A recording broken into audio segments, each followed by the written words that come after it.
to you live from the Restaurant 365 studios in Boston, Massachusetts, with the Transformation Tour 2024 R365 Restaurant Transformational Tour live with the Hospitality Hangout. We've got our host, Jimmy Frischling, the finance guy, and I'm Shatsy, the restaurant guy. Jimbo, we got a great show. Let's take it away. I think you're well caffeinated from the flight. You're definitely up. Oh, I'm ready, baby. You got music gets me going, baby. Music, the upbeat, the caffeine, a great lineup, and super excited to be here at the R365 Restaurant Transformation Tour 2024.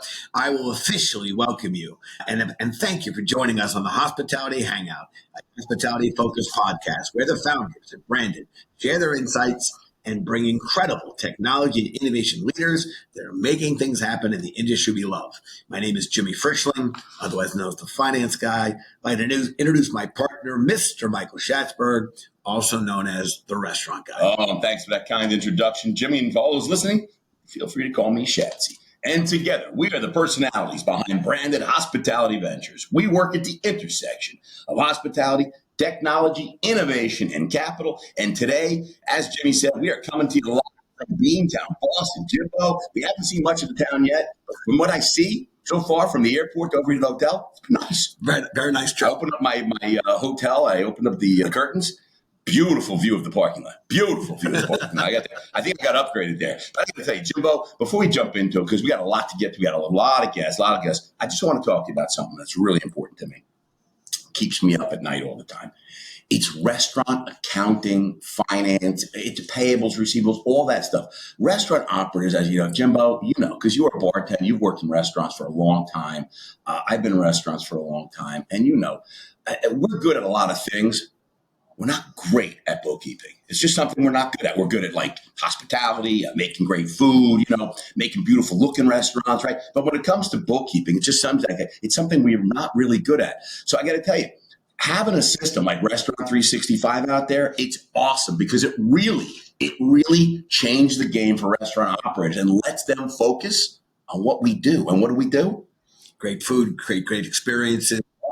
Welcome our guests. Exactly. You know, so they're doing accounting, right? They integrate, they automate, they make it easy. By the way, it's not just it's not a system for one restaurant. It's a system if you have 1, 2, 3, 4, 5, 500. How far are you going to count? Okay, stop. Good. You jumped to 5,000. Sure. It could go everywhere. They do workforce. They do payables, receivables. They have payroll. They do payroll, onboarding, store operations. And I got to tell you something. We've been a customer for a long time, Jimmy. You know that. You know we've been using it. Yes. We go way back with them. I think we started before they were in business. Yes. We're not just hosting a podcast at their tour. We're also customers. Yeah. And I got to tell you, you know what? They actually help you make money. They help you make money. You know, I've said on the podcast often, and I'm not a golfer, and Shatsy could attest to that, as can anyone who's played with me. But I do understand the sport, and the expression is, I played to be hard. Yeah, I know. I'm good on the 19th hole, and maybe the turn. But they say driving. The drive is for show, and the putt or putting is for dough. And to a certain extent, I talk a lot about front of house being the driving range, and it's critically important. And that's what the guest sees. But really, money is made and lost, and really the success of restaurants happens in the back of house. And again, I think R365, while they're known for so many things certainly on the accounting side, you know, their ability to boost profits with data-driven inventory and labor and scheduling intel. You know, did you just make that up, or did you read that off your cue card? I absolutely read it off the cue card. I'm telling you, data-driven inventory. You didn't come up with that. Actionable data. No, look, I come from the financial markets. I come from a world that, again, I love that I've married my financial investment kind of hopefully prowess and passion with hospitality. And data is something that I think the industry has, in the hospitality industry, continues to, let's say, not value as much as I think it should. And I argue that hospitality data, which is really consumer preference data, is the third most valuable data set that exists. And I think companies like R365 that are able to make it actionable and to ultimately leverage that intel. You know, don't just give me raw data, actually make it usable, actionable. I think that's one of the things that R365 is doing right now in a very meaningful way for their clients, for their customers. I think we've plugged our 365 enough. I mean, we've got a great guest sitting here. What do you think, Jimbo? Can we bring in our first guest? Yes. Because it's a monster. It's All a right, monster. let's play. You bring the intro in. All right, look, I'm super excited. I absolutely love the brand, and I'm super excited to be. It's very good that we have a guy like this up in Boston, because I feel like, you know. Look, I got to tell you, if we're at an R365 show, a back of house, and accounting, and really about data and numbers, we should get off with Steve Song, Mr. Steve Song, CFO, Luke's Lobster. How about that? How about starting off strong? Well, I mean, everybody in the audience seems to be digging it. I mean, the guy's a rock star. The guy's a rock star. But it is, Luke's Lobster. It makes sense for being Beantown. I mean, think about lobster. You think about, Martha's Vineyard, Boston. You think about that, don't you? Maine. Can I start with Maine? Well, but I still. Wait a minute. I'm kidding. New England. I was thinking, New England. Yeah. Well, listen, we got a lot to get into with Steve. He's a rock star. Okay, Luke's Lobster Roll. I mean, we got a bunch from New York City. We love him, right? But before we dig into it, let's get into Steve and learn more about Luke's Lobster and what they're doing, okay? Let's try and get to know Steve a little bit, okay? Because let's just find out, how did Steve Song become the CFO of Luke's Lobster with over 5,000 restaurants worldwide? Steve, don't be nervous. Steve graduated from Columbia University in 2001. Started a career, Jimmy, you'll appreciate. I do appreciate. He was an investment banking analyst at J.P. Morgan. I've heard of it. J.P. Morgan. He worked there for 10, 15 years. Exhausted. He was exhausted from banking. Long hours. He's working 8 o'clock in the morning till like whatever, but it was very tiring, and he got very, very tired. He got on the board of directors of Ford Models because he's like, you know what? I'm a banker. I need to meet models. It works hand in hand. Models and banking go together like whatever, like peanut butter and jelly. Am I right, Jimmy? I'm going to take issue. As a former banker, we don't ever we don't complain about the hours. It's just part of it's just what you do. It's part of the game. And this world you talk of bankers and models, that's foreign to me. That never happened?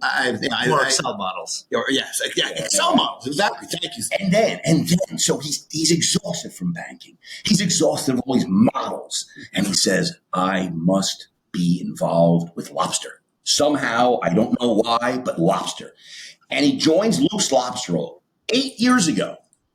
And the rest is history, as they say. Steve, welcome to the show. Oh, thank you for having me. It's been great. So, Steve, tell us about the transition from the, let's say, not unlike my own transition, although I'm still kind of, I think, I played from the hospitality space, from the investment space. You went from banking to the CFO of Luke's Lobster. Tell us about that move for you. No, it's been great. I got an opportunity to join Luke's Lobster. I've met with Luke Holden, Ben Conniff, the founders. We just really saw eye to eye. And I told them, I don't know anything about being a CFO. I don't know anything about restaurants or lobster, but I want to work with you. You guys want to open a shoe store? Let's go. Because at the end of the day, it's all about people. Agreed. And I think hospitality is all about people at the end of the day. And by the way, Shad, that's the agility you get with a banker comes down to J.P. Morgan. Never been a CFO before, but just tell me what to do, coach. Put me in. Let's go. Put me in. I like it. Yeah. Shoe store, lobster store. I don't care what we're selling. Listen, so Steve, Shatsy makes fun of me all the time that I seem to have a less than love affair with New Jersey. That's really not true. Although it seems to play well on the show. But what I can say is on this show, I'm the native New Yorker. Okay. And I remember, and I'm still living in New York, and that this is my hometown. Well, right now I'm in Boston, but New York, I shouldn't have said that because the Bostonians might take issue with me. But listen, I remember when Luke's Lobster first opened up in the East Village in 2009. And there were lines around the corner, like New Yorkers had never seen a lobster.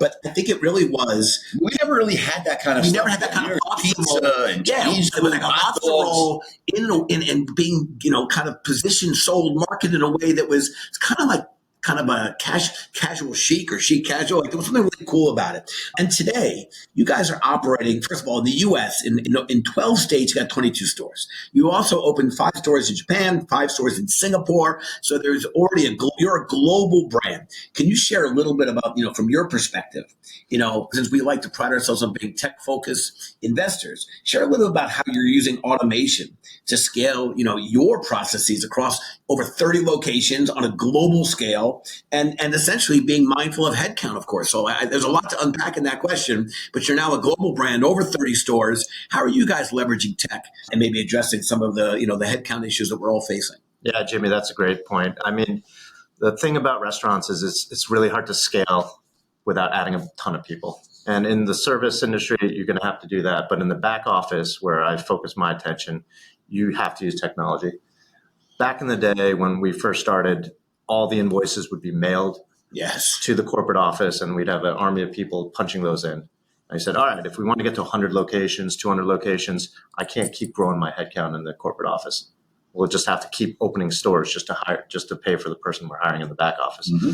So we started leveraging technology. When I came on board, they already had Restaurant 365, but they were using it like QuickBooks, just to pay the bills, just to do invoices, just to record sales. And I said, guys, you have a Ferrari here, but you're driving it like a golf cart. So we need to take the time to actually learn how to drive this thing and make it useful. So now we have, I'm proud to say we have 2 all-stars on my accounting team, but we could triple our headcount or triple our store count and not hire any other accountants. Can we give a shout out to these 2 all-stars? Or are you saying, no, you don't want anyone to know their name because someone could steal them? I tell them every day, like, you're going to get paid more somewhere else, but I give you a peace of mind where you have a great job.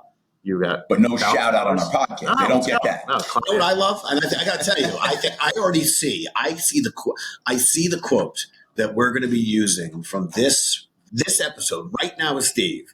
It's they had a Ferrari in R365 and they were treating it like a golf cart. And you bring in, by the way, a banker. You bring in a sophisticated financial person. He sees the tool. He sees the need. And I got to tell you, that's the quote for R365. Freaking Ferrari, Steve called it. It's truly unbelievable. I mean, like Jimmy said, you guys are global now. We remember when you just had a couple of stores. I mean, and I think it was also when you guys opened, I just remember it was just it's just the triangulation was perfect. Like timing is so important in so many things in life, right?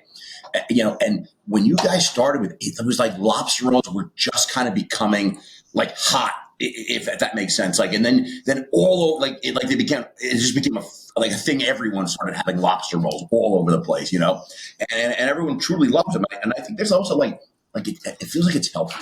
It's like, it's a lobster, a little butter, a little bread. They say, it's delicious. You know what I mean? And everyone loves lobster. Anyway, but listen, you got stores, you got 4 walls, you got it all over the world. You got what did you say? 350 stores now? We're just over 30. Leave the numbers to me. 3,500 stores. Leave the numbers to me. And now you're going direct to consumer, right? Love this. So you're doing direct to consumer, ready to eat on the shelves. You're in freezers now. You're having lobster roll kits. People can make their own lobster rolls at home. I mean, home delivery. I mean, it's just unbelievable, all these different areas that you're doing. Tell us about this, how you started going from the 4 walls and the brick and mortar to direct to consumer, and how's that going? How did you get that rolling, and what kind of challenges did you face? And talk a little about that. Yeah. So we have our brick and mortar locations, but there are only so many of them. Mm-hmm.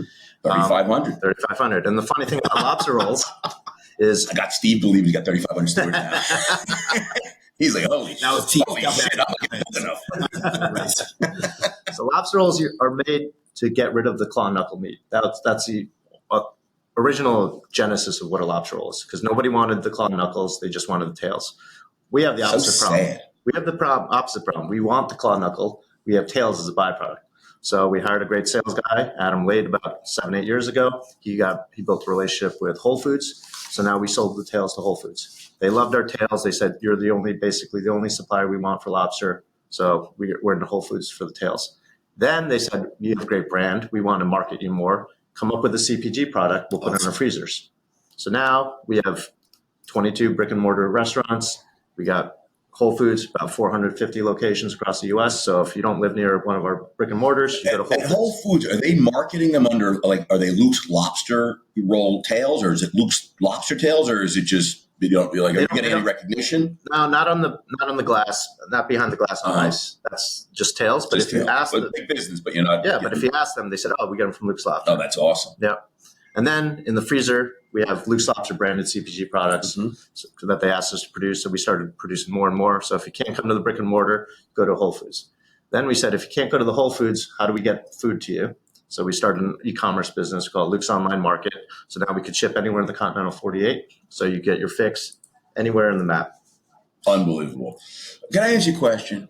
Why is it only the continental 48? Why does Alaska and Hawaii always get left out? Why is that? Why can't we get them lobster roll? I don't know how to explain geography to you, but it's I know, pretty but far. still, I mean, but I was going to say, what, you I was can't gonna say the fly? 3 rules of real estate: location, You location, can't, location. you can't fly a plane over there. I mean, come on. So only people in the continent of the United States can get lobster rolls. I mean, I think it's discrimination.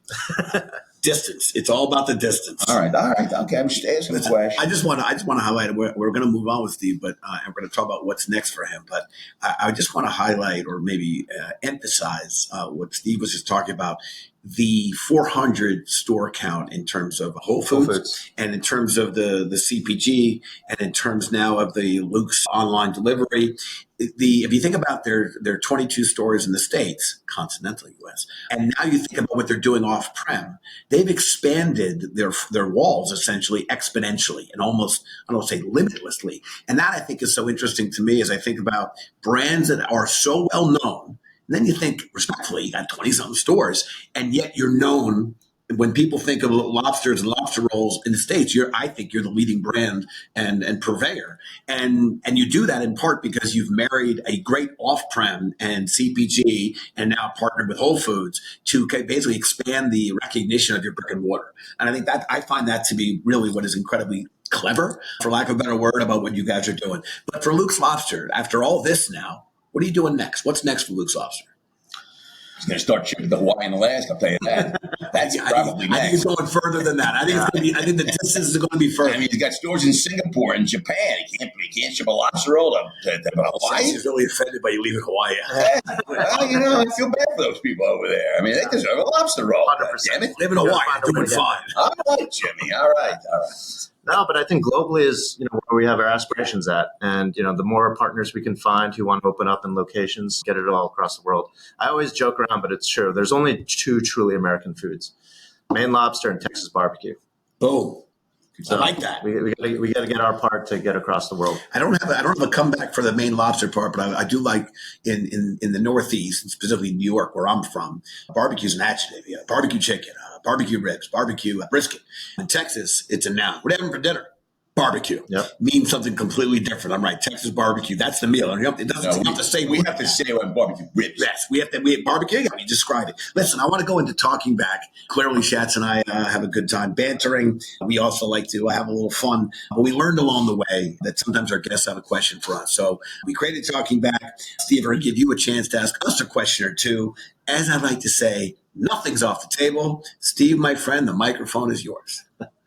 Well, over the past 8 years I've been with Luke's, I've been inundated with different tech companies that are coming, pitching me different point solutions, and all of a sudden the point solutions are trying to be more expansive. Where do you see this all playing out? Consolidation or capital drying up? How does that all play out for restaurant operators that may have built a Frankenstein portfolio of their tech stack? Right. Yeah, no, it's a great question. I mean, I think that, clearly you mentioned a few things. I think they're all of the above. I think you're going to continue to see consolidation because operators are inundated with a lot of tech, but and things will consolidate. And you've already seen it. Some of the bigger guys are saying, "Hey, why would I build that? I can just buy this feature set and I'll make my product more sticky." You've seen it throughout all of technology, and not just in restaurant technology. Just in the Googles and the Microsofts and the Apples of the world. They're buying up people or different companies. But I think as you see that consolidation happening, I also see a very robust pipeline of new ideas and new technologies and new things that we haven't even thought about before that are coming through, So as we absorb and the tech that we're getting, and it's great, and we're using it, and I think there's still there's still a lot of white space because there's a low adoption rate. Still a lot of tech.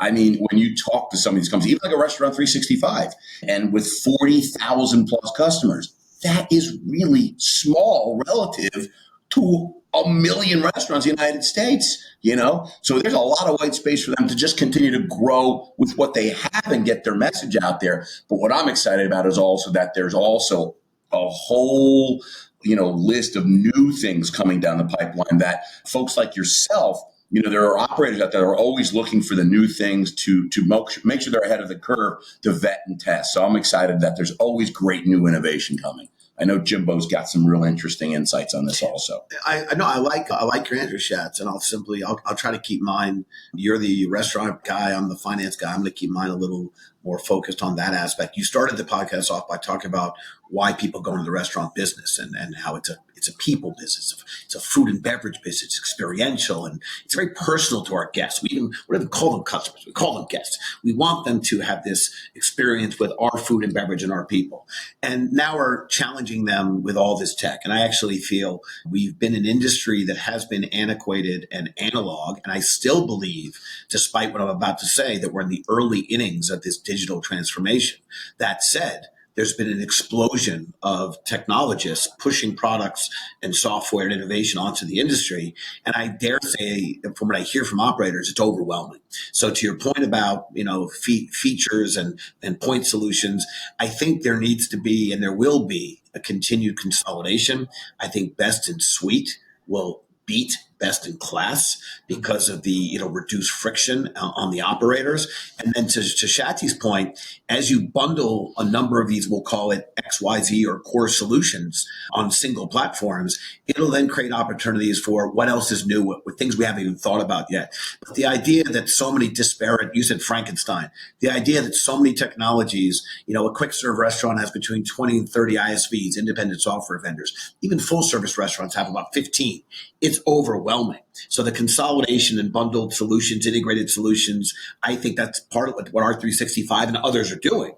And then you can let the operators kind of test out those, we'll call it the new thing, but not the having this Frankenstein, as you said. I think that's a great one. Yeah, no, it's a great point, Jimmy, great question. But listen, right now we got to jump into the next segment. And I got to tell you, we're super excited about the famous Food Service Feud. Trivia Tuesday edition. It's not Tuesday. Well, we do Trivia Tuesday, though. But I do hear this is the second best segment on any podcast. Well, yeah, we know the first one. It's Joe Rogan has barely got a bronze medal. Yeah, no, this is awesome. So we got Food Service Feud. Okay, we're bringing it back. Here we go. It's we asked over 100,000 people on LinkedIn through our Tuesday trivia, and we got tremendous feedback. Get your imaginary buzzer ready. I'm going to ask you a question, okay? First one to ring in, you get to answer, and you win great prizes, fabulous prizes and gifts, and lots of valuable things here at the Restaurant 365 transformational, fabulous event here in Boston. Steve, you ready? Yep. Jimbo, you ready? I'm ready. Okay. And I'm going to give you the answers, I think. I'm going to give you the answers so you can pick, right? Or should I not? Well, you're going to give us choice? Choice. I'm going to give you a choice. How many answers are there? You give us choices. I'm going to give you choices. All right. Okay. All right. What fresh fruit can be kept fresh, like lobster, for over a year if kept cold enough? Pears, lemons, apples, or kiwi? Bing. Jimbo rings in really fast. Yeah. You know what? You didn't say limes, but as a bartender, I'm cutting up lots of lemons. I'm cutting up lots of limes. I'm clipping my fingers with these the dull knives I'm used to cut. So I'm going to go with the lemons. The idea. You know what? I got to tell you, Jimbo. Did I win? No, that means you lost. That's a bad sound. That's a bad sound. You know what? I'm very excited. Steve, you can steal and win fabulous prize that Jimmy now forfeited. What do you think it is? All right, let me get the option. Don't say lemons because Jimmy said that. All right. Make lemonade. What do you I think the choices were pears. Definitely not kiwi. Lemons, apples, or kiwi with the choices. And lemons clearly got a dong sound of some kind. All right. I'm going to go with apples here. I mean, look at that. I mean, the guy's a rock star. He knows. Listen, when it comes to fruits and vegetables, a long shelf life, everybody knows, Jimmy, apples are top of the list. Everybody knows that. Do you know they can last 2 to 4 months in your fridge? Store whole apples in the refrigerator, in the crisper drawer, away from vegetables. I gotta tell you, it's like we're like Martha Stewart now. We're giving like little. Does that mean like pears are like a close second? Because aren't they like kissing cousins? Yeah, aren't they like cousins? You know, I think so. But in my experience with pears, they get like brown spots very quick. You know, I gotta tell you, if you eat up fun industry facts as much as we do, you should check out the newly released R365 2024 State of the Restaurant Industry Report. Do you know you can download the full report for my fun facts at restaurant365.com and click the resources tab? And we'll also link it to the show notes. And by the way, Jimmy's got a lot of really great insight on various fruits and vegetables that he likes to eat. Yes, so check into that R365, restaurant365.com. Check it out. Click the picture of Jimmy. And, fruits I like. and you can actually connect with Jimmy live, and you can ask Jimmy questions live. So anyway, listen, we're going to jump right into the quick fire, all right? Quick fire. All right, now it's quick fire, and Steve, I'm going to ask you 5 lightning round questions. Are you ready? Yep. Let's go. Don't think too hard. Don't, because we got another guest coming in right away. All right. Favorite restaurant chain started in Boston? Is it Legal Seafoods, Uno Pizzeria Grill, Bertucci's, or Papagino's? Legal. Legal. Yeah, that's a layup for Steve. Yeah. Favorite TV show set in Boston? Is it Cheers, Sabrina the Teenage Witch, Ally McBeal, or The Practice? Ooh. Well, I know Cheers is Boston. Yeah, I mean, this is your favorite. Oh, my favorite. It's your favorite. They're all from Boston. They're all Boston. I love Melissa Joan Hart. She was my crush growing up. So let's go with Sabrina the Teenage Witch. All right. Yeah, I've never seen that show. I think I've heard of that show. Yeah. So It'd be really creepy if you were watching You that like show. 70s. Oh, is that? This show's a little young for you. Well, yeah. Well, Steve's like 28. So, hey. All right. Favorite Boston-born celebrity? Is it Mr. Mark Wahlberg, Uma Thurman, Ed Norton, or Barbara Wawa, or I got another, or Conan O'Brien? Ooh, that's a good one. Barbara Wawa. Let's go with Conan. I like the smart. Conan. All right. Red Sox, Celtics, or Bruins? Oof.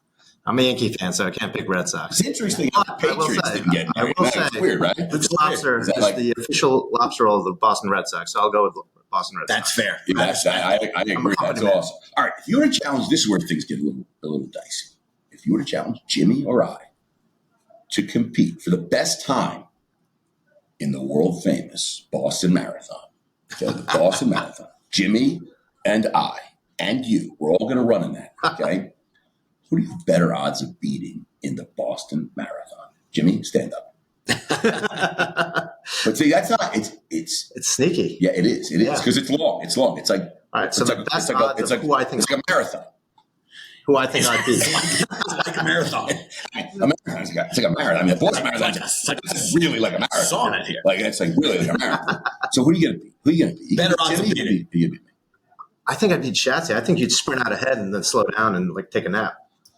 I would agree. I would lose interest in the marathon. Yeah. And I would definitely. Wasn't there some? I remember, Jimmy, wasn't there like in the New York City Marathon one time? Didn't someone like start the race and she like got off at the subway? Yes. And then she won? Yes, like Rose or something.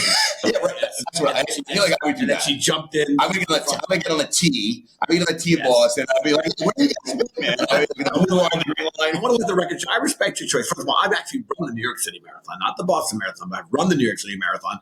Although I was a little lighter back then, so at least I know. At least I've done it. I know how to get. I think Steve. Is the New York Marathon as long as the Boston Marathon? I'm kidding.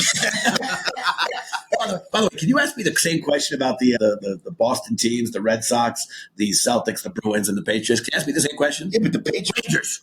Rangers. Yeah, but I thought it was interesting that our producer Julie didn't include the That's Patriots. what she thinks of the That's Patriots. not Boston. Big Giant fan. But she's like, that's the win. No, big Giants fan. Big Giant. I guess Big so. Giants. I guess so. I will listen, dude. We got to let Steve go. He's got like more. He's got to go ship some lobster tail to Whole Foods. He's got a lot to do. This was great. I mean, having Steve Song here is awesome. We love Luke's Lobster. All looking forward to all to more to come. Right? Yes, Steve. Thank you so much for joining us. Super fun to have you. Continued success, my friend. Thank you. Restaurant 365. I love Restaurant 365. Do you know that Restaurant 365 works with over 40,000 restaurants to help them streamline their accounting operations, workforce, and business intelligence processes? That's right, over 40,000 restaurants trust Restaurant 365. If you want to automate your accounting processes and produce a daily P&L, you need Restaurant 365. And they also just released a new tip automation solution. See how they help restaurants like Major Food Group, Taco Bell, Jack in the Box, as well as growing SMB businesses such as 7th Street Burger and Shooter's Waterfront. Visit restaurant365.com to learn more about taking your restaurant to the next level. Restaurant 365. I got to be honest with you, Jimbo. It is great to be here at the Restaurant 365 transformational event. By the way, the RTT. I like the RTT. Nobody does acronyms. Who loves acronyms more than me? RTT. You down with me? You know me? RTT. RTT. I'm loving it. We're in Boston, Beantown. By the way, great lunch. And what did we have, Jimbo? You didn't have it. You didn't have the chowder. I did have the chowder. You had the chowder? You know what I had? The Manhattan chowder. I had the Manhattan chowder. Yeah, come on, man. I know that the people at our table were very angry that I said I was a Jet fan and a Yankee fan. They cared about the Yankees. They laughed at you about the Jets. They're like, yeah, we don't worry about that. Yeah, well, it's easy to laugh about the Mets and the Jets and the Mets, I guess, also. Well, anyway, listen, Jimbo, it's nonstop action here at the RTT. It's nonstop in Boston. Restaurant 365, great event. And we were with Restaurant Royalty. I don't think you knew this, Jimbo. We have Restaurant Royalty with us from Beantown. Miss Kathi Turner from Turner Seafood, a super famous restaurant. 4 locations, right, Kathi? Yes. 4 locations. The whole family comes from a whole fishmonger family, so it's really, it's near and dear to us because our first restaurant was a seafood restaurant. So we, in New York City Crab, so we know it. So Kathi, thanks so much for joining us. Before we dig in and get to know Kathi Turner and all about Turner Seafood, everything going on there, we'd like to know how our guests got into that position that they are today, running these Turner Seafoods that are super famous. So it's a multi-generational business. So little fact here, in 1920, 20-year-old James F. Turner, he was just 20 years old, didn't know what he wanted to do. He immigrates here from St. John's, Newfoundland, comes over here. He took a boat, I think it was a boat, a very big boat, or maybe it was a small boat. Safe bet that it was a boat. But it was definitely a boat. It was a boat of some sort. And he begins his career on the Boston Fish Pier in the early 1920s, working hard. He's putting time, he's putting energy. It's unbelievable. And he's known on the pier as Big Jim, a leader in New England's seafood industry. My understanding is he came up with the idea for New England clam chowder, but that's a story for another time. It was his idea. Somebody wanted to call it Boston clam chowder. He's like, no, it's New England clam chowder. James Turner came up with that. Fact check it, okay?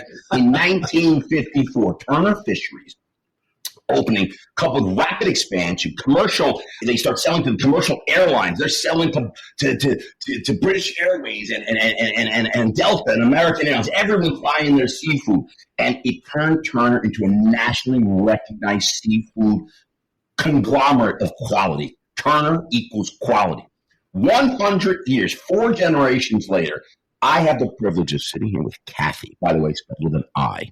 That's not with a Y, it's an I. Very cool way of spelling it. It is spelled with an I, right? Okay, good. And Kathi has continued the legacy that James F. Turner started. Not only are they selling great chowder, I don't even know if they're selling chowder. I could have made that up. But it's unbelievable. Kathi, I probably got some of that right. Great to have you here. Tell us about yourself. Well, nice to be here. Thank you so much for having me.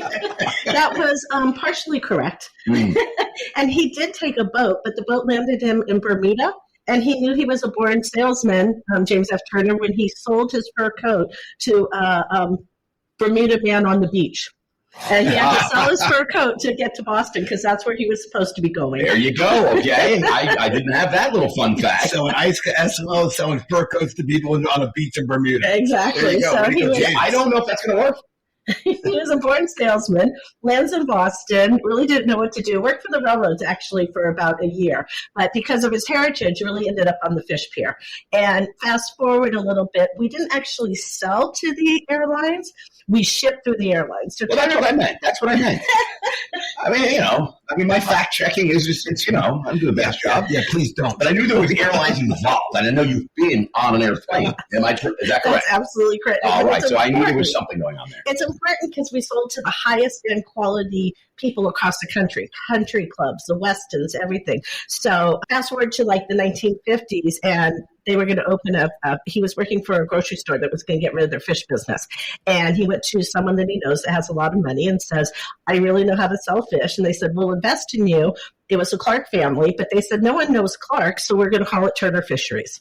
Yeah, so I don't like the Clark seafood doesn't sound good. No. Turner seafood, on the other hand. Oh, that sounds good. Yeah. Jimmy, am I right? Definitely. Turner's definitely was better than that. Definitely. But you know what else works? Turner Network. That's good too. And Turner Construction. But Turner Construction, Turner Broadcasting, Turner Seafood. I the Clark Broadcasting. That doesn't work. Yeah. I agree. So fast forward a little bit more, and the fishing industry got very, very challenged in the late 70s and 80s with regulations, et cetera. So the Clark family sold their interest to someone that was not aligned with the Turner family quality. So we created a much smaller boutique business up in Gloucester, Massachusetts called Turner Seafood. We had to use a different name. And so it was we got married in 1991. I met my husband at Harvard. He was a hockey player. Nice. I was in finance. I was in law. I was perfectly happy with my world, and he ran the fish business. And he came to me one day and says, Kathi, my dad loves to cut fish. He loves being on the floor, and I don't know how we're going to stay in business. And I said, well, everyone wants what you have. You just need to become your own best customer. Right. And so 30 years later, here we are, our own best customers. But we do sell to other restaurants still. So you were a prosecutor, though. I was. Were you prosecuting fishmongers? I used my maiden name when I was doing that, which was Mano, because I did work with the Division of Marine Fisheries. Oh, you see, Mr. Jimmy, the truth is coming out. You did Kathi not Turner, before Kathi Turner, she was prosecuting. Catching too much swordfish or something. No. Actually, it was scraping eggs off of lobsters. Those were or catching elvers. I mean, they weren't supposed to do it. Yeah, just play fair. Just play by the rules. Awesome, great story, Kathi. I think you know, but in addition to our investment business, which is very active in the technology space, certainly we enjoy very much having this podcast and getting to come up to events. Appreciate our friends from R365 having us up here, and then getting to meet and spend some time with people like yourself. We also actually do own and operate restaurants, and that was kind of the genesis of our even launching our investment platform, which, as you said to your husband, be your own best customer. We observed that as restaurant operators, we thought a lot of the technology being pushed upon us really was not leveraging or thinking about the needs and really what's critical for operators. So since we couldn't ultimately change their ways, we launched a business to then invest in tech companies that ultimately were bringing what we thought were the most pressing and important solutions for our operator business. But we know, and we're an independent group, we're an SMB, a really independent group. We know it's really hard to effectuate a meaningful tech stack as a small operator, but that's always what we strive to do. And I think that's what you're doing. So I'd love to, you're playing in a space that despite being dominated often by the enterprise players, you actually are leveraging technology. And I think you've identified the needs versus the nice, the needs to have versus the nice to have. Would love to hear your thoughts on how are you leveraging tech for your business?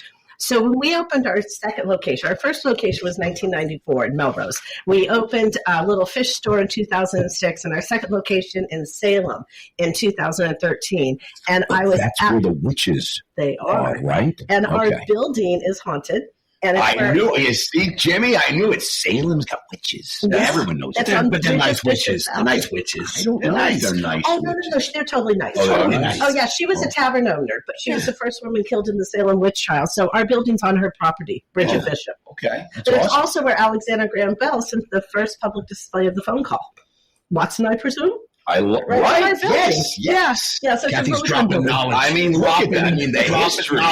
Unbelievable. I like this. Everyone at home, pay attention. Take out the notepad. Yeah, pay attention. This is serious stuff here. Great trivia. Let's get back to the important things of a tech stack. In 2013, I'm not going to say what I was using for accounting system, but it was archaic, and I could not believe. Wait, were you using the thing, Jimmy? What's that thing called? The slide rule and the abacus. Yeah. Is that what you were using? Like you had that when they came in, and you had to slide the thing around? Well, I'll say that each company had to be run separately, and they couldn't talk to each other. Right. So let me just put it that way.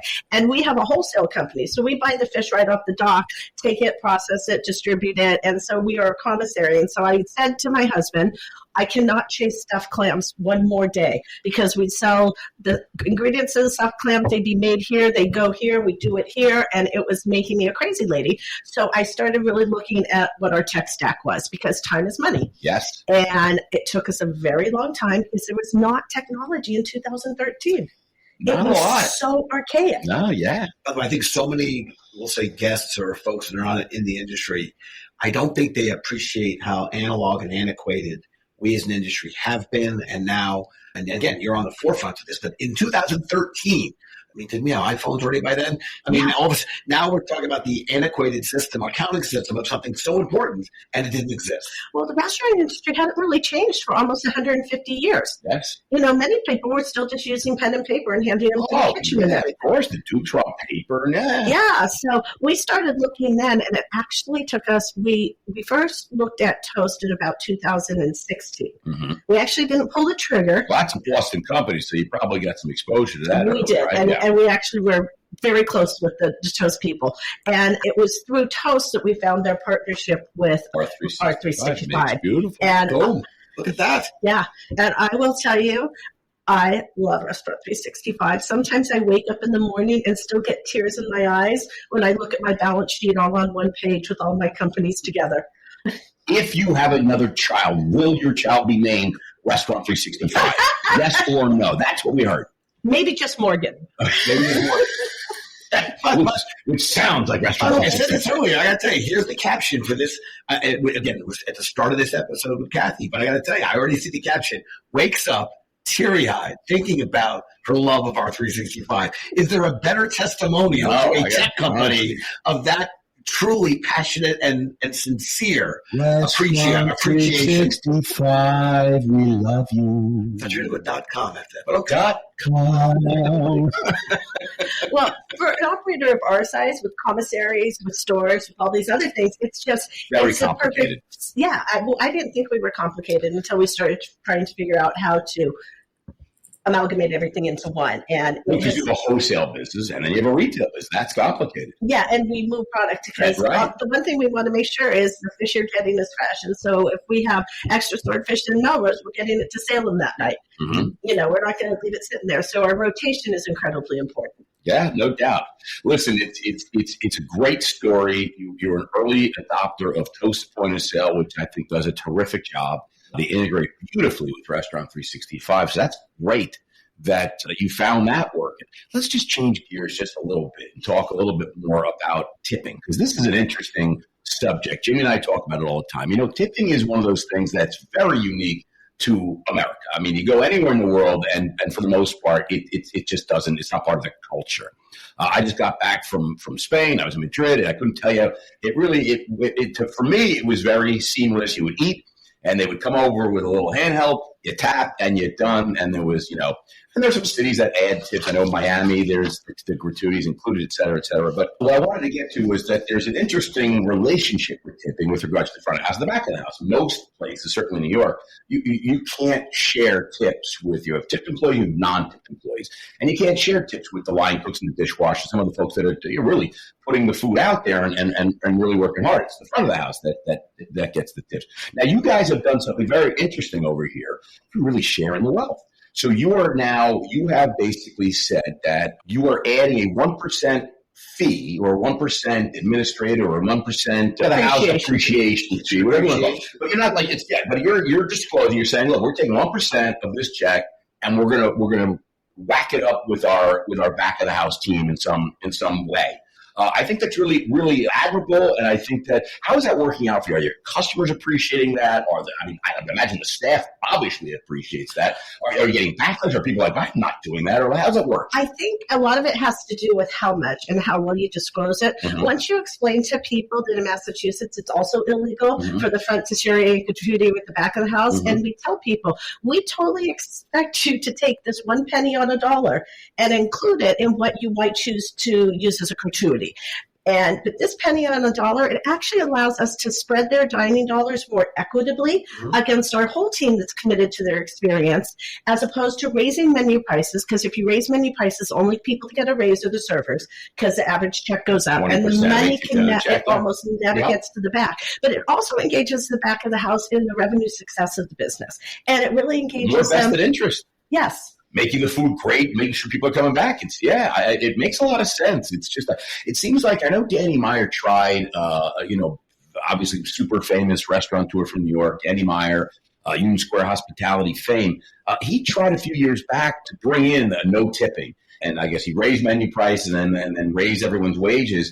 And it didn't fail for lack of trying. It just failed because customers didn't understand. They didn't like it. They thought that, well, if I'm not tipping, maybe the staff isn't making any money. They're not getting paid properly. Like it doesn't. It's a very hard nut to crack. So I think even more so, we've pooled for 30 years. Mm-hmm. So we have always meant that every single guest is every single server. Right. But the servers are always the highest paid people in the building. Yeah. And right now there is a ballot initiative to take away the tip credit. So because we pay our servers $6.75, there's a union group from California trying to raise that. That's another issue, though. That's a different issue. But what they have found is every place that's happened, the servers' average hourly wages go down. 100%. Yeah, I think DC did it, and it's a disaster. Yes. We're trying to do it in New York now. Yes. If you talk about menu prices going up, I mean, you're going to be paying $50 for hamburger.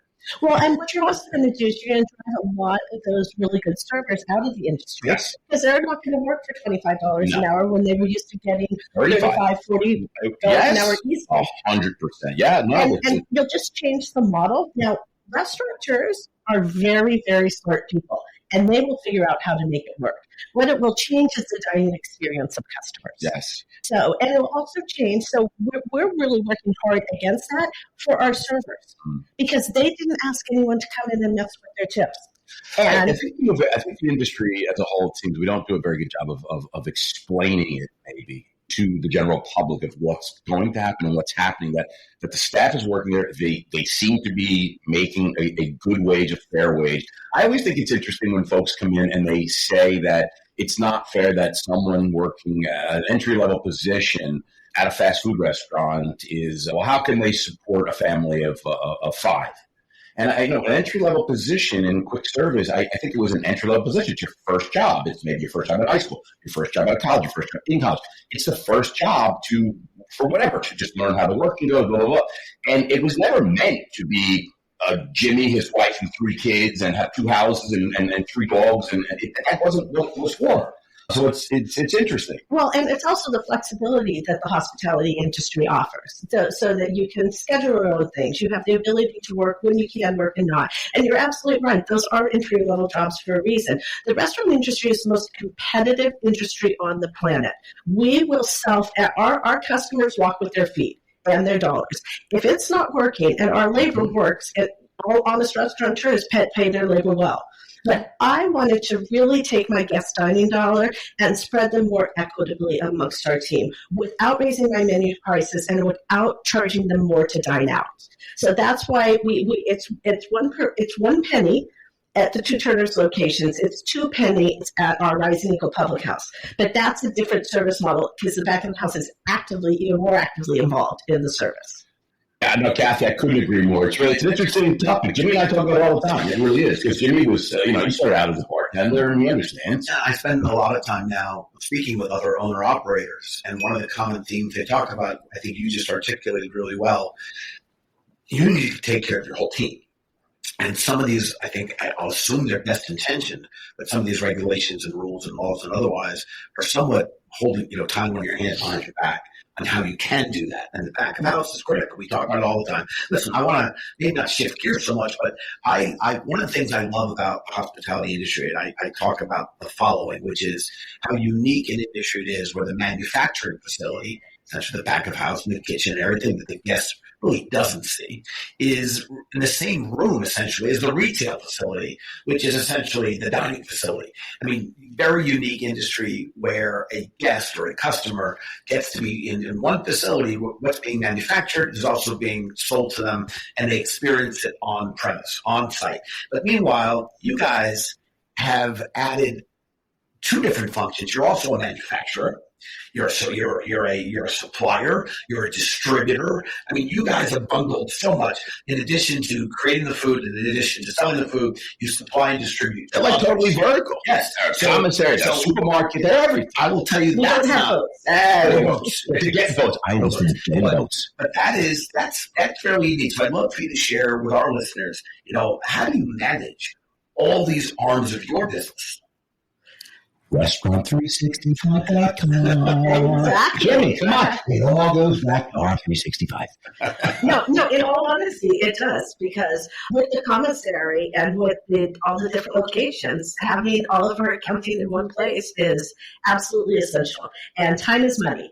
And all the time that I was trying to take to make sure that everyone was getting their food costs right because we were moving product was just wasting money. So I will say, our vertical integration is from the dock to your plate because we actually like to buy off the unloaders because they will sort our quality for us. Right. By the way, giving a shout out to Kathi. I already said a lot of people talk about farm to fork.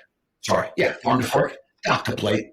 Dock to plate. That's coming. I'm using that this weekend. Own that, Jim? Oh, that's something that we can trademark? I'm giving, not trademark, I'm giving attribution to Kathi here. Kathi came up with that? Dock to plate. Well, and I have to give my husband credit because he came up with the tagline, anything fresher still swims. I mean, the crowd loves that. The crowd loves that. Exactly. We got to get Kathi's husband in here. They love it. They love it. They love it. Well, and we also have fish markets at all of our locations. So, Which that's super cool. So you can have a great meal and then you can go, let me get some salmon for tomorrow night. Yeah. I love it. I love it. And the greatest thing about a seafood restaurant with a fish market is I've never walked in and smelled fish.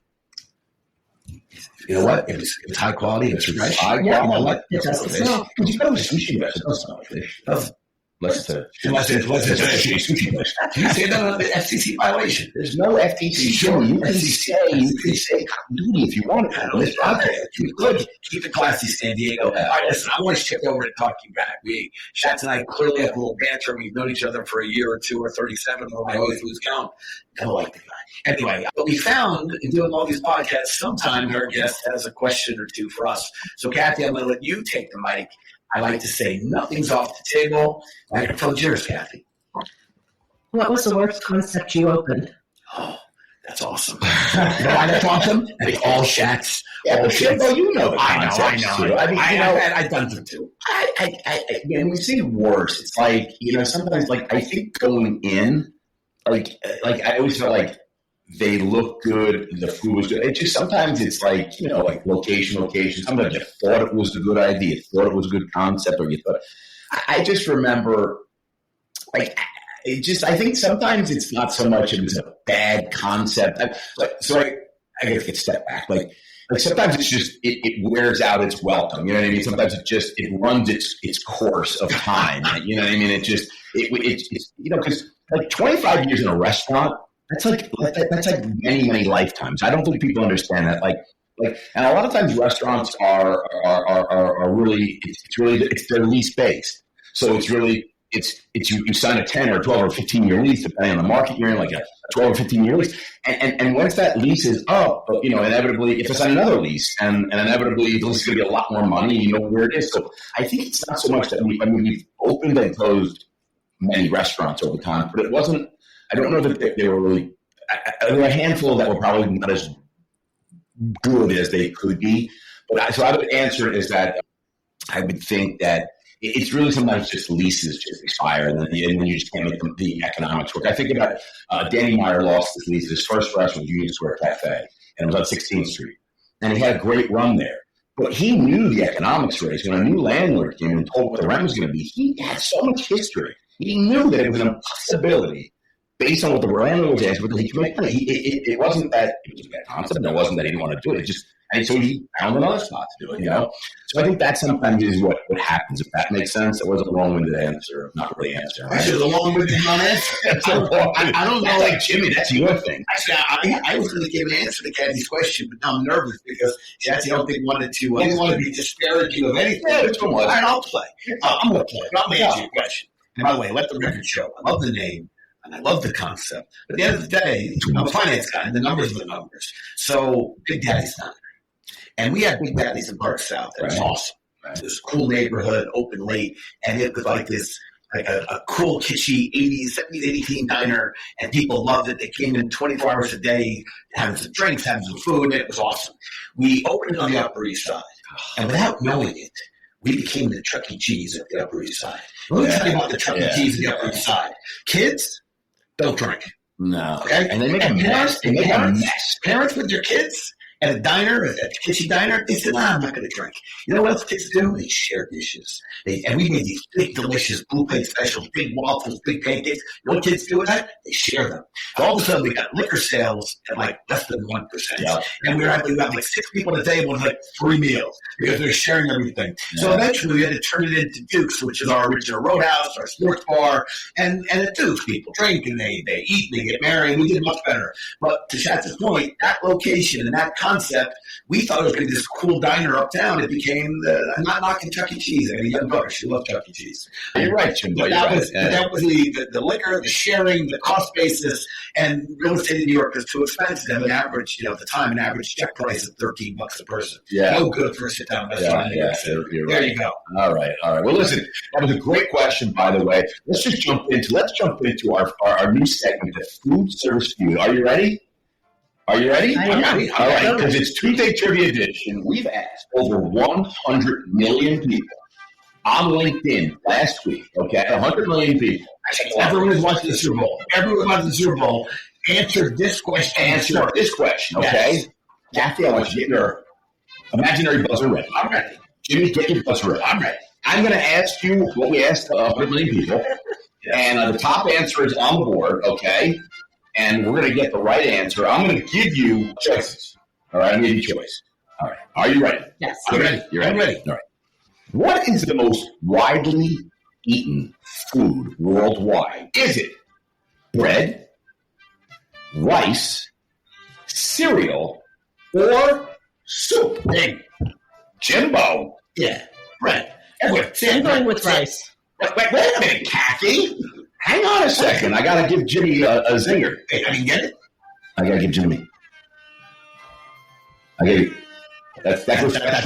That's bad. That's for Jimmy. All the sandwiches, all the burgers, all the pizza. Kathi, you can steal and win fabulous prizes. Rice.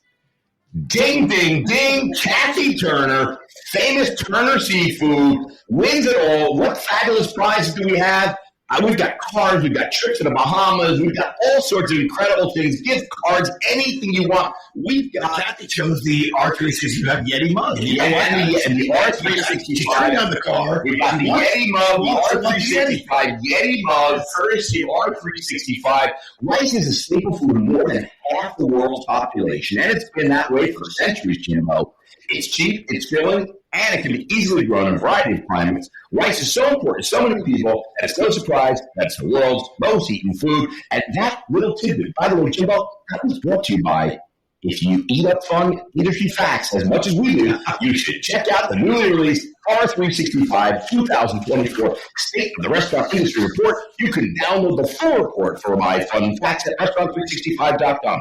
Restaurant365.com. The reports are very expensive. How much is that? Jimmy, it's absolutely free. Kathi, $20 for you. Click resources tab will also, by the way, Jimmy will add many of his fun facts about food all around the world. Yes. So make sure you jump into that, and I love it. So that's restaurant365.com for their State of the Restaurant Industry Report. Listen, we're jumping into the blended quickfire because Kathy's got seafood to unload off boats and bring it into the markets right now. So we got very, very quick. Kathi, 5 lightning questions. Are you ready? Yes. Don't think too hard. Whatever comes to your mind.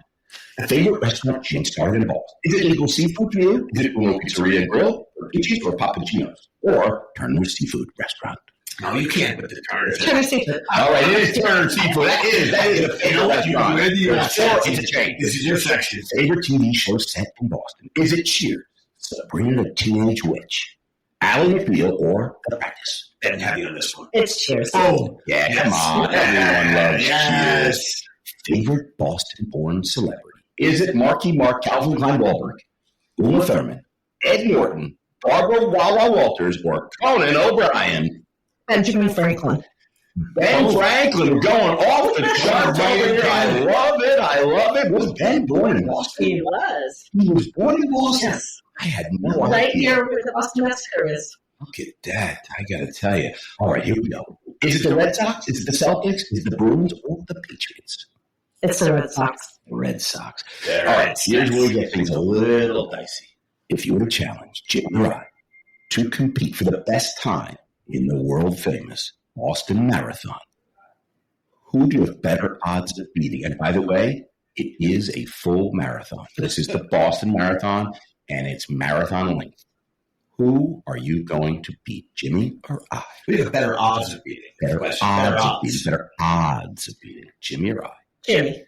You're going to beat Jimmy? Yeah. All right, Jimbo, give Kathi a little tidbit of information and knowledge. Now, look, I got to There's only one person here who's won the one marathon. of the two of us, because you Chance and myself, have run a marathon. That was me. Although it was a few years ago, and it was a few for Swallow too many pizza, too much aggression. a lot of aggression too. Well, I was a runner in college. There we go. Right? Yeah, by the way, I don't run marathons anymore. Clearly, Well, I got to tell I you. like watching them, especially from a good bar, have a nice cup of chowder, and I'm joining Samuel Adams. Kathi Turner, royalty in Boston, Beantown. I got to tell you, we are lucky to have met you today here at, what are we doing, RTT, Jimbo? The RTT, The Restaurant Transformation Tour. Kathi, for all our listeners, if we want to check out Turner Seafood, what's our URL? Is it turnerseafood.com? Turners-seafood.com. Turners-seafood.com. That's right, Turners-seafood.com. Check it out. They're bringing in fresh fish every day. They're making clam chowder. Her great-grandfather invented clam chowder, so it's obviously great. And you can buy fish, you can eat, you can drink, you can be merry. It's the best. So check it all out, man. Kathi, thank you. This was awesome. Kathy, thank you. It was very fun. Really fun to meet you at the time. Thank you, Kathy. We're talking about Restaurant 365. I love this software. Restaurant 365 works with over 40,000 of the top restaurants in the United States to help them streamline their accounting operations, workforce, business intelligence processes. Restaurant 365, trusted by over 40,000 restaurants. If you want to automate your accounting processes, produce daily P&L, you need Restaurant 365. And they just released a new tip automation solution, which is dynamite. See how they helped restaurants like Major Food Group, Taco Bell, Jack in the Box, as well as growing SMB businesses such as 7th Street Burger and Shooter's Waterfront. Visit restaurant365.com to learn more about taking your restaurant to the next level.